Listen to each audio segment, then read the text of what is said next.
Welcome to another episode of It Takes a Viking, the official podcast of the Salem State University Alumni Association. I'm Mike Mitchell from the Office of Alumni Relations at Salem State. And on today's episode, we talk with Chris Moradi, a 1997 graduate from Salem State, who's currently Senior Vice President for Promotion and Licensing at Hallwood Media in Hollywood. Chris, welcome to the show. Hi, how are you? Great to see you again, Mike. Thanks for joining us. It's been a couple of years since we first connected, so I'm excited to talk with you again, share your story a little bit.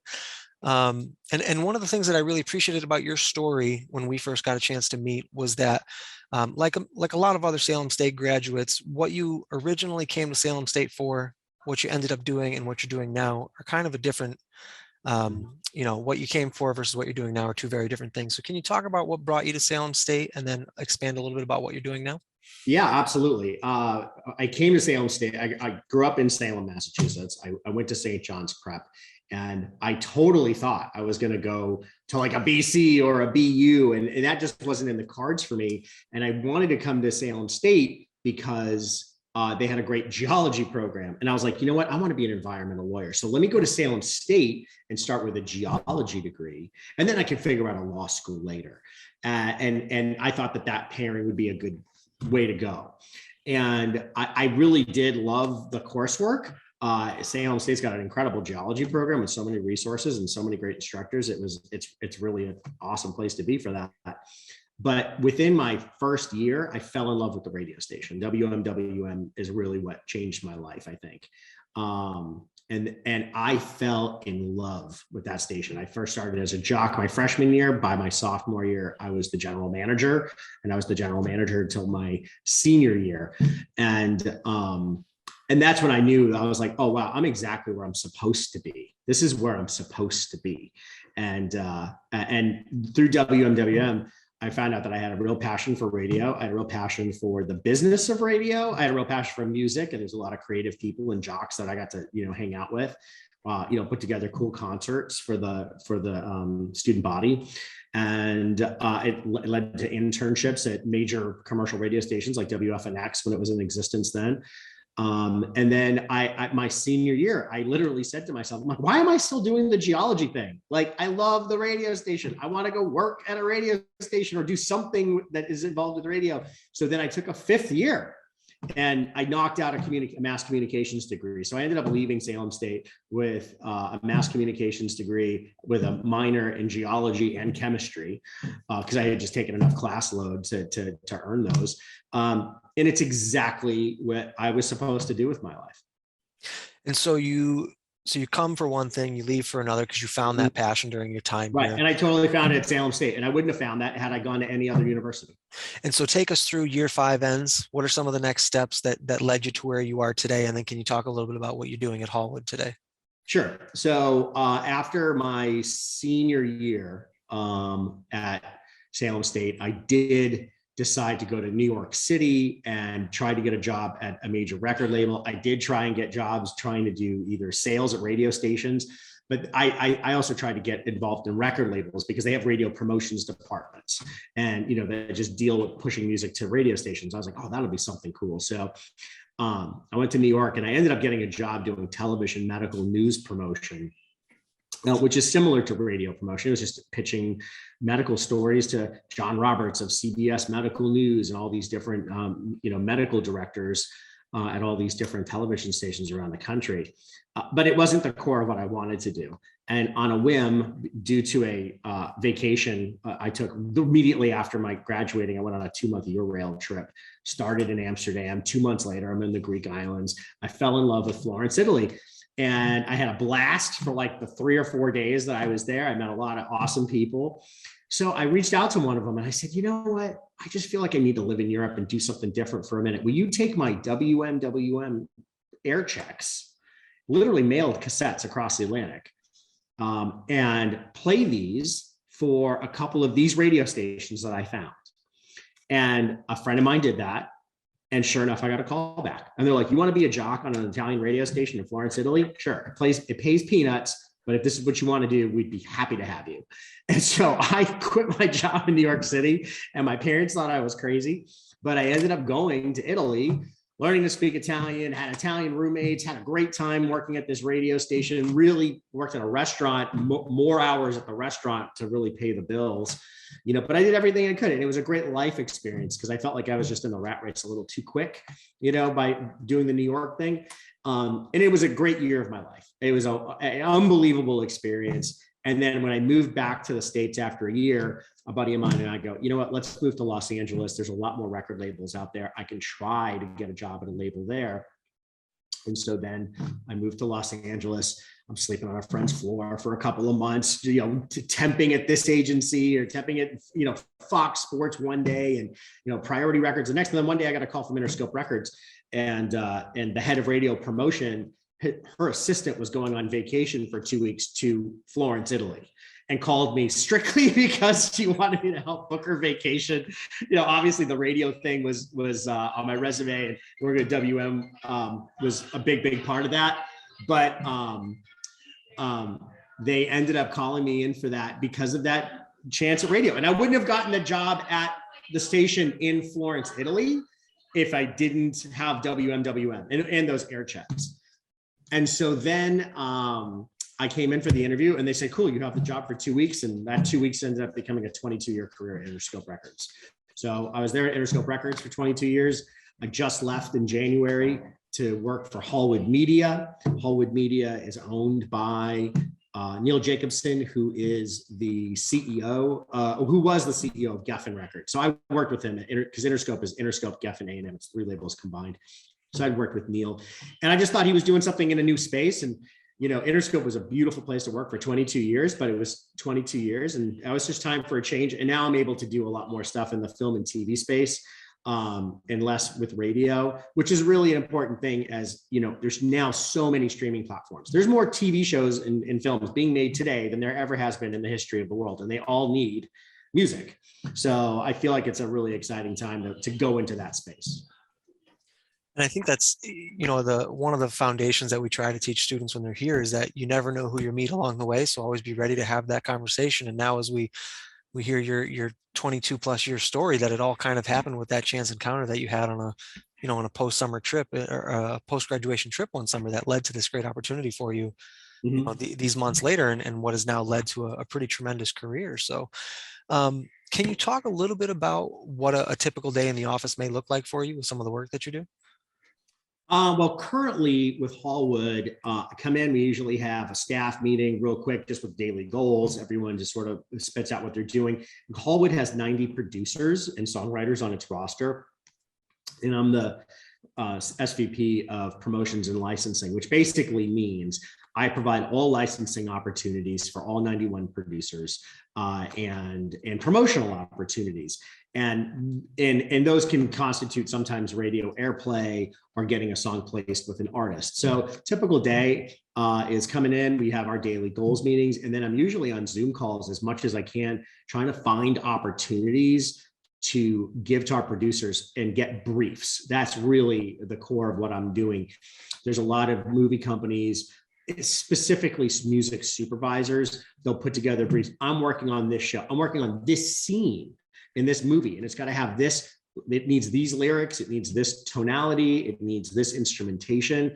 It needs this mood and feel. Sounds like Katy Perry, but isn't Katy Perry. Whatever it is that they're looking for, I take that information and I bring it back to our producers, and they go to their various studios and they come up with whatever they come up with. And I bring it back to the music supervisors at said TV studio or movie studio. So that's one thing. That's part of the deal. It's a lot of Zoom calls with the music supervisors. That's a bulk of the day. And then the other half of the day is listening to the music. That's probably the hardest part, I think, of what I do. I know it sounds like the most fun part, but I think even a music director currently at WMWM will tell you, oh my gosh, listening to all the music that comes in so I can pick what belongs on the air is the most arduous part of the job. And we have so much music that's being produced by these producers, and I have to be the quality control guy at the end of the day.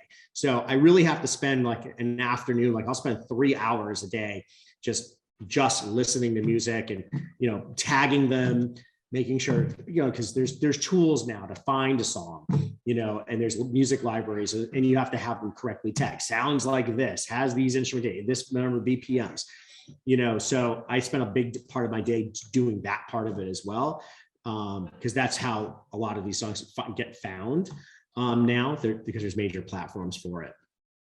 And you're right on with the amount of content that's being created, especially in the streaming, in the streaming realm, between all of the different providers that are out there. It's got to be no small task to try and find the supporting, music, background, whatever you want to call it, for these different creators that are putting it out there. So no small task for sure. As you transition from Interscope to your current role, what do you think?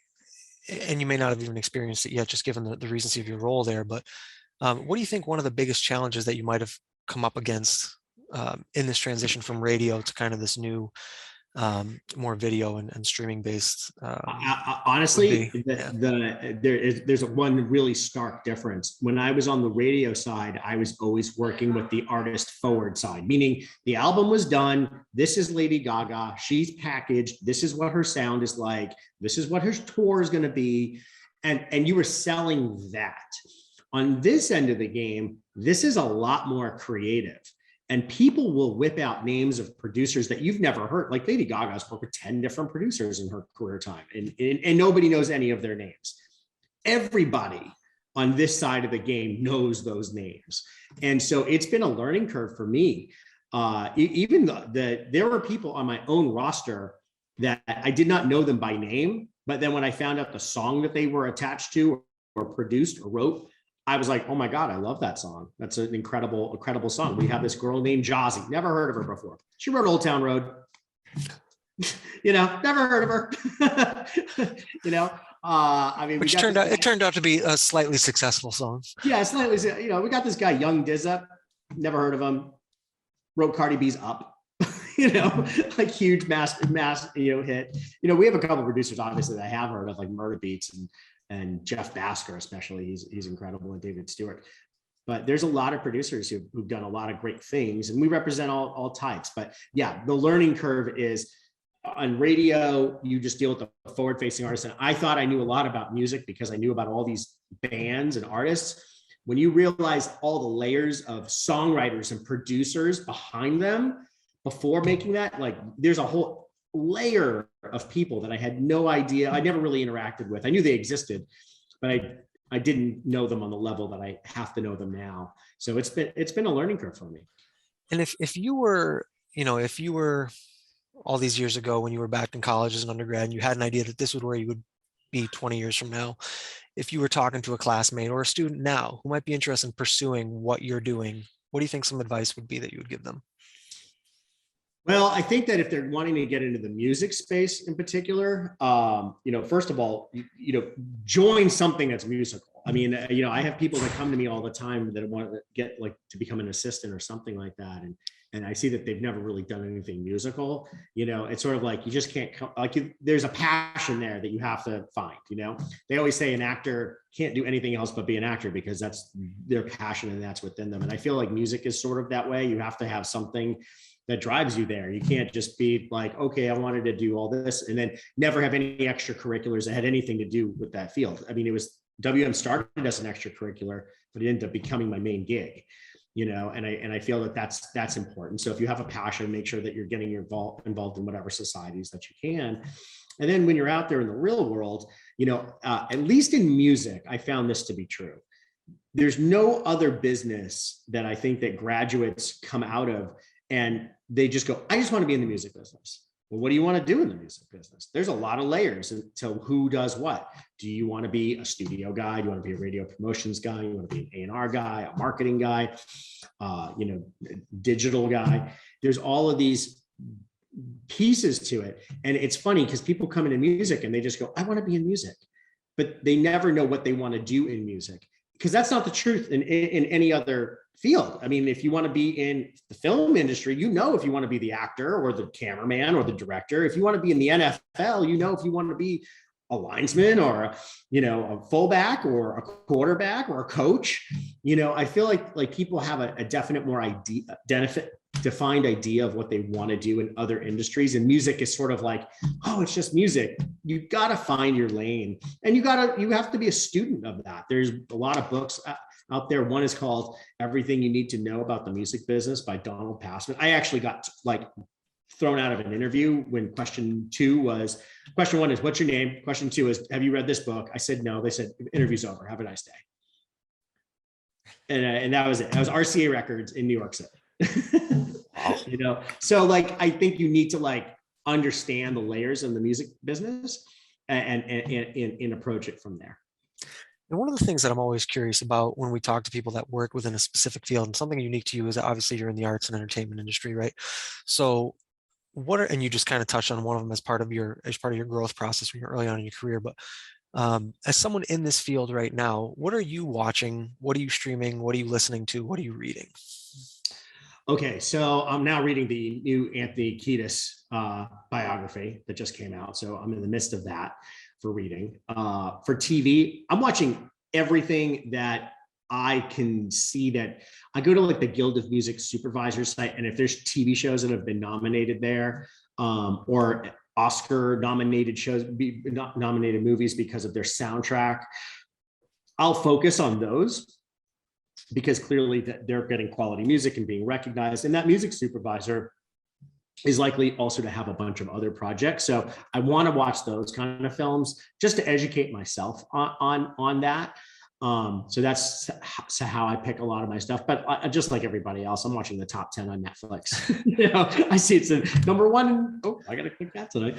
But there's a lot of really great shows out there right now that really are the place for new music discovery. Euphoria is one of them. So I watch that, even as hard as it's to watch sometimes, because it's just, the subject matter is just so like jarring. But I watched that show, and just to give you an idea of new music discovery, by the way, from that, there was a band called the Walters that broke up 4 years ago.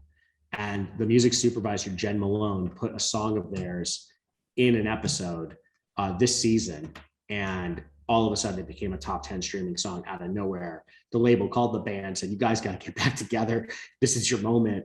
And now the song is getting played at top 40 radio. I mean, it's like a fresh thing, even though the song was, years old. Same thing with the Frank Ocean song that's currently on Kiss 108 in Boston. It was a song that came out 8 years ago, but was placed on that show, and now it has a whole entirely new life. So I try and watch those shows that have that kind of impact. That's what I'm doing. One of the things that I think has been the most interesting that I've seen over the last couple of years is the impact, especially that social media can have on taking some new artists who may be trying to break into the scene. TikTok, for example. I mean, some of these creators on TikTok, their songs are going crazy on places like Spotify, but it all started on a social media app without the support of a major label or anything like that. Are you seeing any kind of trending like that with some of the artists or creators that you're working with? Oh yeah, absolutely. I mean, I think that's another thing about leaving the major label system and now working for a management company, that isn't tied to a major label. Although we provide songs for artists on these major labels, but I mean, it is entirely possible now for an artist to have a complete life without a major label. And I mean a complete life by like being able to pay your rent, pay your mortgage, put food on the table, and have a career in music, doing what you love, and you're not having to be, a number one radio star, and going through that. And it's all through marketing and all through TikTok and all through, Instagram and self-marketing. I've definitely seen that happen. I would say that no hit on the radio today that you've like, especially anything in the top 5. Billie Eilish is a really good example. Billie Eilish had hundreds of millions of streams on Spotify before any radio station in the country was like, oh, maybe we should be playing this because it seems like our audience keeps going to Spotify to listen to this girl instead of listening to our radio station. I'm like, yeah, that's what I'm here to tell you. And, that's how Billie Eilish became a household name. But she had amassed an incredible audience and could have been totally fine just living off that, you know. But yes, it happens more often than not. That is exactly how a star becomes a star, is that they get momentum from streaming or TikTok or a TV show or something like that. And then they go off to radio and become a superstar. You know, Chris, one of the things I appreciate about you and that, you know, when we first met a couple of years ago and even now today as we're talking about this, is that you can truly feel and sense the passion that you have for the work that you're doing. But I'm curious, if you weren't doing this, could you see yourself, what do you think you could see yourself doing if it wasn't this? Oh, I'd probably be a chef. Okay. I love to cook. It's funny. I love working in restaurants. I loved it. I love we recently sat down with another grad, a guy named Keith Knight, who's an illustrator, he's an executive producer of the show Woke on Hulu. And yeah. we said to him, Keith, you know, if you couldn't see yourself doing this, what do you think you would be doing? And he said, I'd have a TV show called Who's Coming to Dinner. And I would just do it like Anthony Bourdain style, where I'm traveling around to different restaurants, meeting people. And so you're like the second person in as many interviews has said, I'd love to be doing something in the food space. And so there's really something to be said for that now too, I guess. That's great. But so last question before we let you go, Chris, you know, I think one of the great parts about how we connected was originally you had just kind of answered a call out. We were sharing that the radio station was turning 50. You had submitted your update form just to let us know what you had been up to. And that's what prompted, you know, led to us kind of getting to know each other a little bit and getting to hear your story. But I think the last thing I'd like to ask you before I let you go is, what does it mean to you to be a member of the Salem State community and be a graduate of Salem State University? I'm so proud of it. I mean, like I said earlier in this podcast, you know, it's exactly where I was supposed to be, you know, and now that I live so far away from Salem, I'm probably more in love and miss Salem more than I ever have in my life. And Salem State was a part of that in a major way.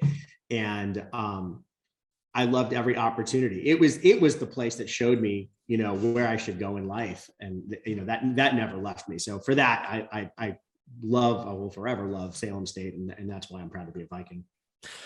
Well, Chris, we really appreciate your time. I know you said you got the new role out there, so making a little time for us as part of the interview today. Really grateful for that. My pleasure. Thank you so much. This was so fun. Well, thank you, Chris. And thank you, everybody, for watching. This has been another episode of It Takes a Viking, the official podcast of the Salem State University Alumni Association. I'm Mike Mitchell from the Office of Alumni Relations. And until next time, thanks for watching.